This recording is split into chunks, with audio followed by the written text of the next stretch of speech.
twaba VIP ese isi yacu yabigiye guhinduka bitewe n'iki cyorezo turimo cya coronavirus.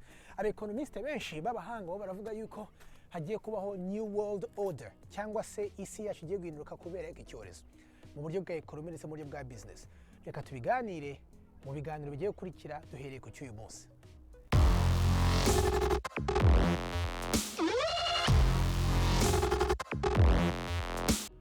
Nongera kubasuhuza abakunzi ba Legacy Show, tukaba twongereho kuza muri cya kiganiro cyanyu twungurana ubwenge bwa buri munsi, business ndetse na entrepreneurship. Uyu munsi rero tubafite ikiganiro kidasanzwe cyane. Ni ikiganiro kivuga kuri ya business ariko ndetse na economy ndetse n'ukuntu igihe icyorezo nk'iki turimo cya coronavirus gishobora guhindura isi ya economy cyangwa se isi ya business. Icyo rero ikiganiro cy'umunsi kiza kuba kigamije kiraza kubategura, kibereka aho tugana, kibereke aho twavuye, hanyuma tugira ngo munamenye n'ukuntu mwabasha kwitegura ibihe bigiye kuza. Uyu munsi rero turakora igice cya mbere cy'iki kiganiro, hanyuma tuzakomeze n'ibiganiro by'ubutaha. Uyu munsi cyane cyane turibanda ku mateka. Ese ibyorezo byabaye mu minsi ishize byahinduye iki ku isi, byahinduye iki muri economy, hanyuma noneho ubutaha tuzakomeze no tuvuge kuri future cyangwa se uko iyi si yacu ishobora guhinduka mu buryo bwa business na economy bitewe n'iki cyorezo cya coronavirus. Nuvuga ngo rero niba uri mushya ndagusabye ngo usubscribinge kandi usharinge iyi video y'uyu munsi. Reka rero dutangire nk'uko nababwiye, abantu benshi babona kino cyorezo ariko bariho baribaza se bimeze bite? Ese ni icyorezo dushobora kuba turimo iminsi ibiri hanyuma ejo bundi tukazaba twakivamo? Abantu benshi baravuga bati nigere bazafungura, abandi bakibaraho baribaza benshi cyane ati ese tuzongera gusubira mu buzima bwacu busanzwe dute? Ntibazi niba mu kwa gatandatu, abandi ntibazi ko ari mu kwa karindwi, abandi ntibazi ko ari mu kwa munani. Urumva hari urujijo rwinshi, abantu benshi icyo navuga bazi ngo ibintu bizongera bisubire, bagire gutya ibintu bisubire nk'uko byari biri. Ariko rero iyo wize amateka y'ibyorezo byagiye bibaho ubona yuko nta na kimwe kigeze kibaho ngo gisiga uko isi yari imeze. Nuvuga ngo isi irahinduka byibuzeho gatoya mu buryo bwa economy ndetse mu buryo bwa businesses. Niyo mpamvu rero ngira ngo uyu munsi mbasabe tuze kujya mu mateka, turebe ibyorezo bindi byabaye pandemics byasize bihinduye isi mu buryo bwa economy, hanyuma noneho tumenye natwe aho turi uyu munsi, hanyuma tumenye nuko tugomba kuhitegura. Rero icyo nagomba kubabwira, reka duhere kuri history gatoya. Icyorezo cya mbere kigeze kuba ni icyorezo cyiswe Black Death. Iki cyorezo rero kikaba ari icyorezo kishe abantu bageze kuri miliyoni 200. Iki cyorezo rero kikaba cyaraje mu buryo butatu cyangwa se kiba cyaragize 3 waves. Iki rero akaba ari ikindi kibazo cy'ibi byorezo kuko bino byorezo bigira ama waves. Nuvuga ngo rero iki cyorezo cyatewe n'imbeba zabaga mu mazi. Hanyuma ikintu cyaje kuba nuko iyo ama insect yabaga ari contamine n'iyo bacteria yaryaga abantu bapfuye bafite ibintu ku mibiri yabo. Nuvuga ngo iki cyorezo cyabayeho mu 1346 kugeza ku 1353. Igice cyacu cya kabiri kirongera kigaruka mu 1500 ndetse no mu 1700. Nuvuga ngo iki ni icyorezo cyabaye kigenda kigaruka. Hanyuma ikindi nacyo tugomba kumenya muri kino gihe nuko kino cyorezo kibasiye Europe, kibasira Afrika, kibasira Asia, ndetse aho hantu hose cyagiye kigabanya abaturage mu buryo budasanzwe, kigakuraho 1/3 cy'umugabane wose. Ikindi rero icyo twakwigamo, iki cyorezo cyasize gihinduye ibintu mu buryo bwa economy.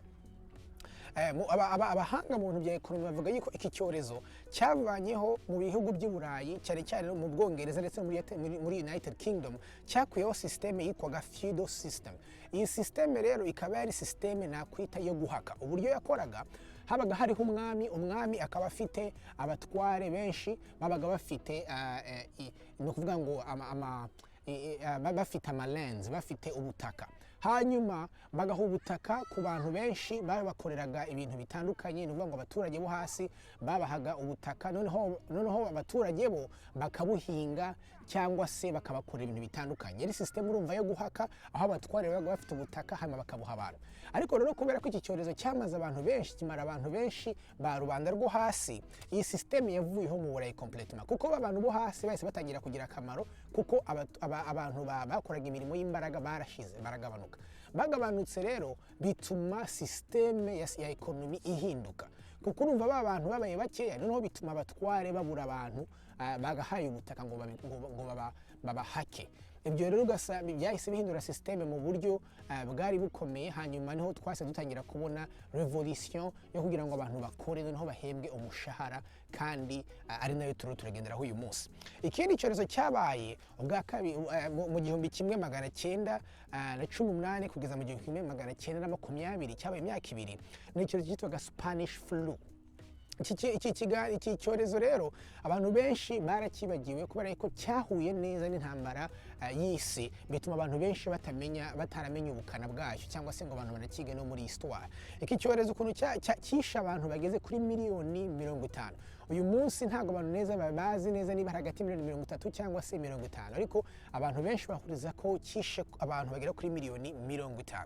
Iki cyorezo rero nicyo cyatangiye ibintu byinshi tubona muri kino gihe, ibintu nka social distancing. Abantu benshi ntabwo bazi ko itangiye, ntabwo yatangiye icyo gihe.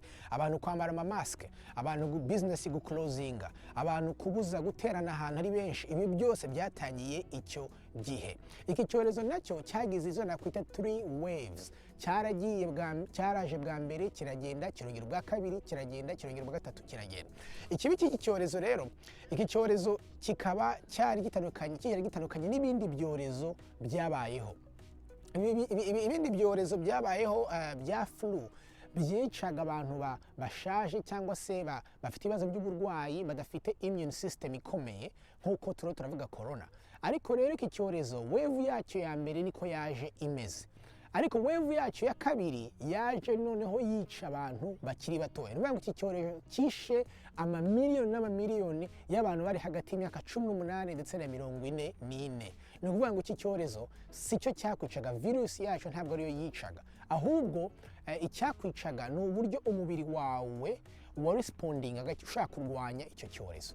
Bigatuma rero abantu bari bafite umubiri ufite intege nkeya babayeho hanyuma abantu bari bafite immune system ikomeye, ni ngo abantu bakiri bato, abantu bari healthy, iyo bagiraga ko baba bafite immune system ikomeye y'umubiri, iyo rero yarwanyaga iyo virus, ibyo rero byahitaga bikuviramo urupfu. Niyo mpamvu iyi ndwara mu buryo butandukanye wenda na corona yishe abantu barenga benshi cyane, kandi bari hagati y'imyaka 18 na 44. Rero akabanga naho nabwira yuko mushobora kwibazaho wave ya mbere yaje imeze nk'uko ya corona imeze, ni ukuvuga ngo yica abantu bo hejuru cyangwa se bafite ibibazo, umuriro n'utuntu dutandukanye. Ariko wave yayo ya kabiri yo yaje itwara abantu bakiri batoya. Ese niko corona byaba bimeze? Ntabwo mbizi neza, twizere ko atari ko bimeze. Noneho iki cyorezo cyasize mu buryo bwa economy. Mu buryo bwa economy cyasize kubera ko cyakuyeho abantu benshi bakiri bato kandi bari bagejeje mu buryo mu gihe cyo gukora. Iki cyorezo mu bintu cyakoze cyatumye amafaranga yo guhemba abantu yiyongera, wages zariyongereye, kuko urumva abantu bakoraga babaye bake cyane, hanyuma bituma abantu benshi akazi kaba kenshi kuruta abantu, hanyuma wages zijya hejuru. Aba economist biba byita real income, ni ngo real income yariyongereye hejuru. Ikindi kintu cya kabiri iki cyorezo cyasize, according ku ba economist nk'aba Elizabeth ndetse na Max Sigler, nuko iki nicyo gihe ibyo twakwita social security systems zatangiye gushirwaho mu bihugu byose biteye imbere. Ni ukuvuga ngo ama social health program, ni ukuvuga ngo hano ama social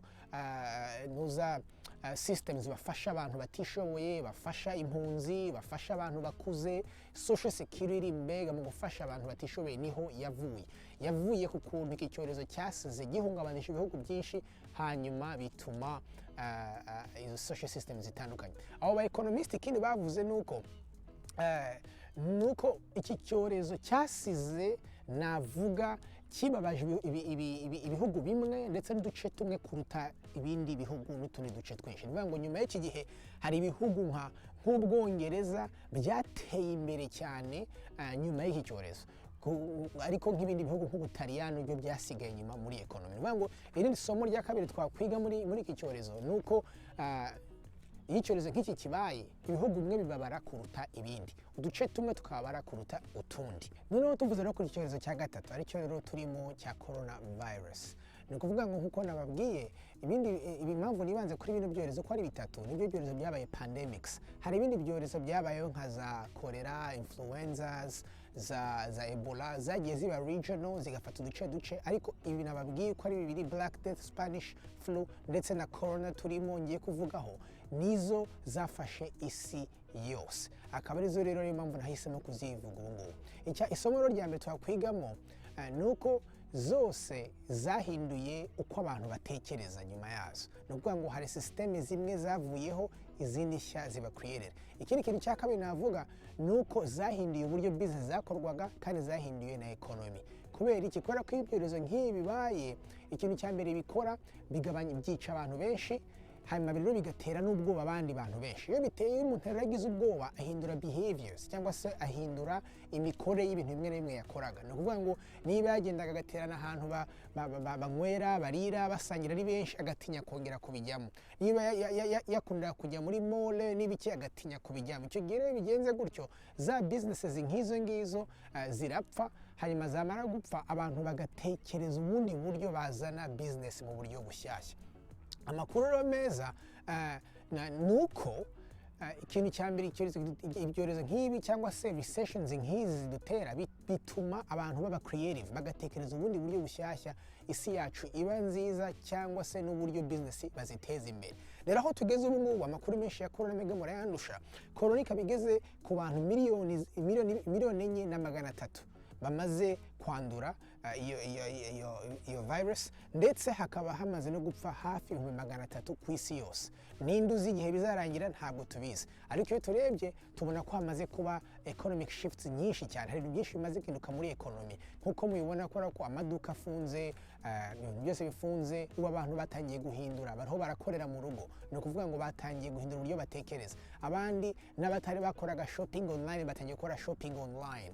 Donc ibintu byagiye bihinduka n'abantu baragenda bahindura uburyo batekereza. Ubu business zero ziratera imbere, ni business nka za Amazon, business zo gustreaming entertainment nka za Netflix, za YouTube, ndetse za Zoom abantu bakoreraho mu rugo. Icyo gihe ntabwo wambwira ngo ikintu kirangira izo business zongera zisubira inyuma, ahubwo abantu bazazimenya noneho bahindura uburyo bakoraga ibintu ndetse bakomeza.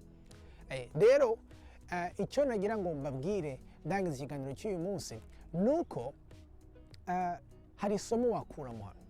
Isomo wakuramo muri ibi ngibi nuko hari icyizere, hari hope. Hari hope yuko kuko ibintu ntabwo bizadutwara, bizadusiga, tuzaba turiho, ariko ni uburyo twahindura ibitekerezo tukabasha guscalinga, tukavana business zacu ndetse n'ibitekerezo byacu ku rwego rumwe tukabishira ku rundi, kugira ngo dukipinge up n'ukuntu isi igiye guhinduka. Kuko isi igiye guhinduka kandi n'udahindukana nayo izagusiga. Icyo rero ni ugutangira gutekereza uburyo twahindura. Rero mu kiganiro cy'ubutaha tuzavuga muri recession. Ese twaba turi muri recession? Uvuga ngo recession ni igihe economy iba ipfuye ikagabanuka, akaba ubutunzi bw'isi n'igihugu bukagabanuka. Tuzavuga kuri recession, hanyuma tuvuge uko umuntu amenya recession ndetse n'uburyo yayitegura. Hanyuma tuzanavuga no ku ma businesses amwe namwe ushobora gutangiza, cyangwa se uburyo wahindura business yawe muri kino gihe cyangwa se igihe tugiye kujyamo. Ni ukuvuga ngo rero subscribinga kugira ngo utazacikanwa n'ikiganiro cy'ubutaha. God bless.